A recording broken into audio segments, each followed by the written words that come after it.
Job interviews will never be the same. Handshakes, firm tours, face-to-face meetings, these elements that made job interviews a real experience were removed this year, and I bet they won't be coming back for the majority of us even post-COVID. The coronavirus changed the job market forever, so if you're looking for a job in this new reality, you will need to understand how companies changed how they hire, understand what their new objectives are, and learn how to interview and show you can still do the job despite all the challenges the world is facing. In this video, I'll dive deeper into how companies dramatically shifted how they hire employees, what are the new elements they are trying to test and see in their new hires, and also what exactly do you need to show off during interviews post-COVID if you want to stand a chance.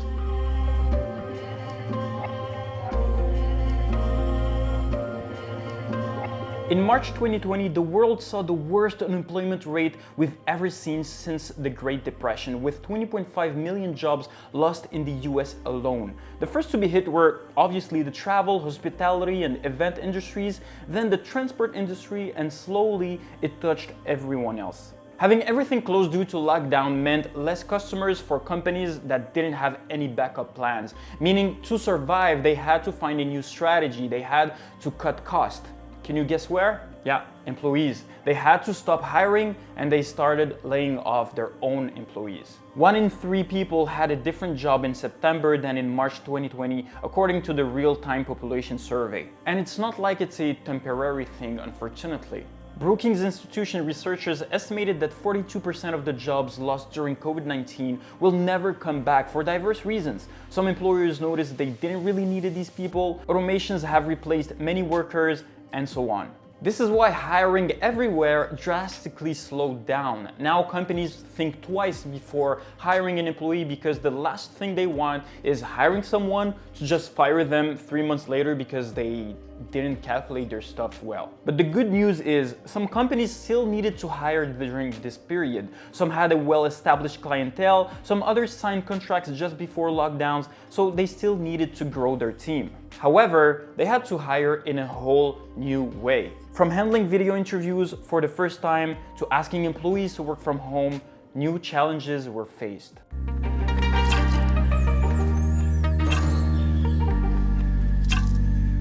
Even if countless studies show that work from home boosts people's productivity, it's not free from problems and issues. The office for many of us is a social place where projects, team bonding, and relationships are formed through those talks around the coffee machine, those unprompted meetings, and social events. According to Robin Dunbar, an experimental psychologist at the University of Oxford, without these social encountering at the office, employees lose their focus and sense of belonging. Without this sense of belonging, objectives are not met within the deadlines and the quality of work decreases, and add to the fact that most companies weren't ready for work from home, so they lacked the structure to properly handle their employees from far away.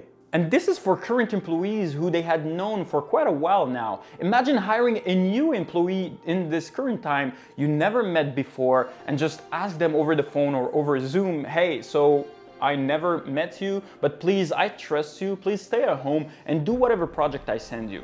There is a big distrust issue here. How can we certainly know that new employees will be productive, accomplish their goals, and go beyond distractions to do the job? Well, weirdly enough, despite the challenges I just mentioned, some companies didn't care and even stated that most of their workers will never come back to the office.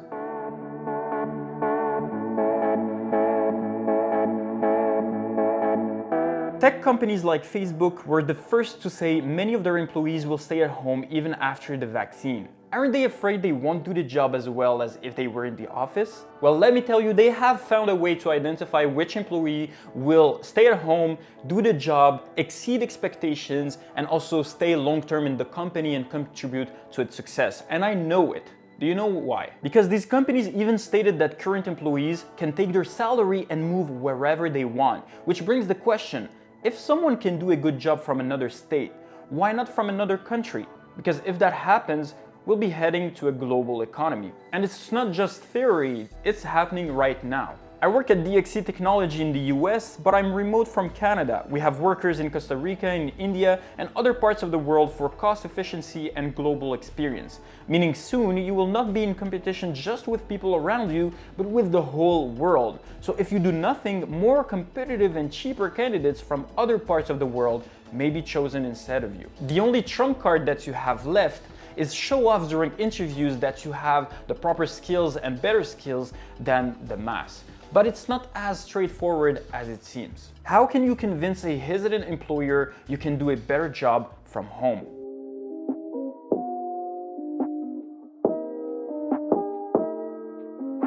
Future interviews will not be the same as before. They won't be all about tell me about yourself and tell me about it you made a mistake. These new interviews will be more complex because new elements have to be tested. To reiterate what we mentioned in this video, you need to find a solution to every challenge a company might face when hiring from home. We talked about having more distractions at home, having a lack of structure for most companies who are yet to be ready to work from home, a distrust issue, uncertainty and a lack of sense of belonging, and team management issue if you're in another part of the world. So for the rest of the video, I will tell you 5 skills you need to show off to answer each one of these new challenges so that companies trust you can do the job in this new economy. So take a notebook and a pen and let's start. The first critical skill that you need to master if you want to get a job in this new economy is emotional intelligence. This year proved to be a roller coaster in terms of emotions and stressful in many ways. The future will likely be uncertain, and since companies hire for the long term and it's also expensive to hire and fire people,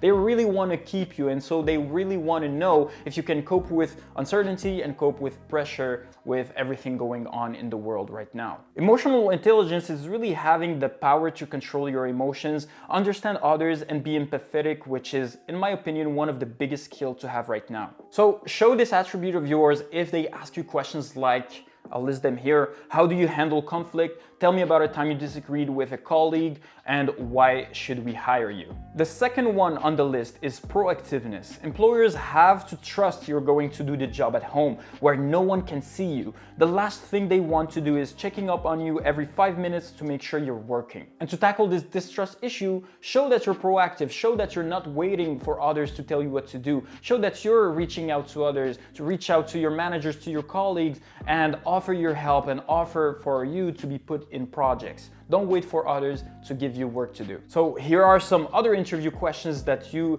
might want to answer proactiveness for. How would your colleagues and boss describe you? How do you like to be managed? And tell me about your biggest strength. Moving on to the third skill you need to show off, time management. With your bed at home, your phone, your games, you have more distractions than ever. Take into account that you may be working with other people from other time zones, so you have to structure your day appropriately. If you show time management, companies will understand that you will be able to organize yourself at home with all the distractions with other colleagues from other parts of the world, and no problem will occur. Again, some interview questions you might answer time management for.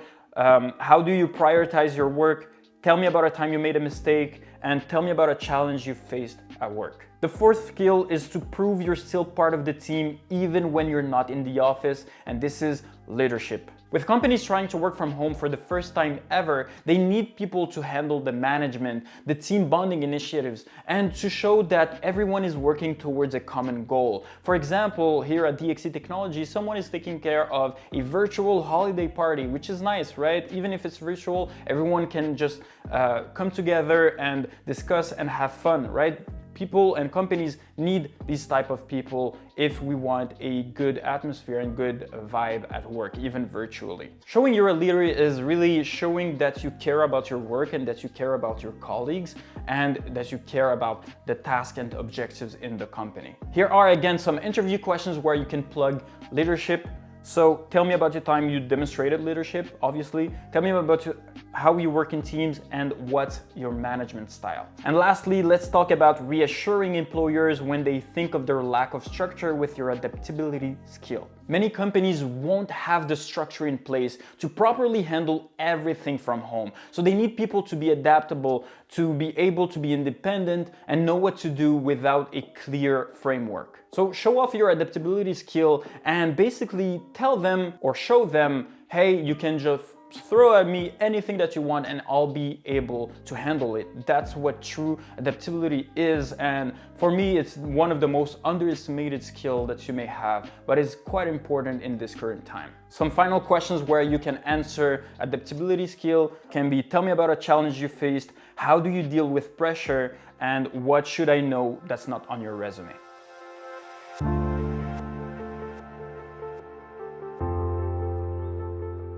At the end of the day, it's really about understanding all the problems and challenges companies are having and then answering every one of those objections they might have. So for example, okay, so I'm not sure if he will work. Okay, show them that you can work. Okay, I'm not sure that he is truly independent. Okay, show them that you're independent.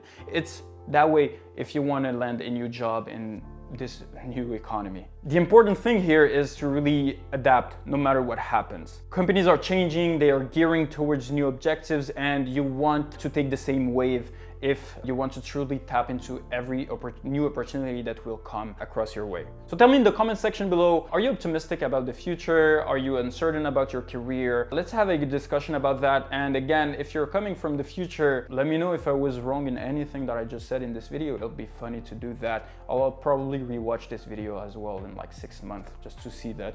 If you enjoyed this video, hit the like button like usual. Don't forget to subscribe to not miss any future videos like this one. I'm currently working in future videos for 2021, so you won't want to miss it. So I'll talk to you soon. Ciao.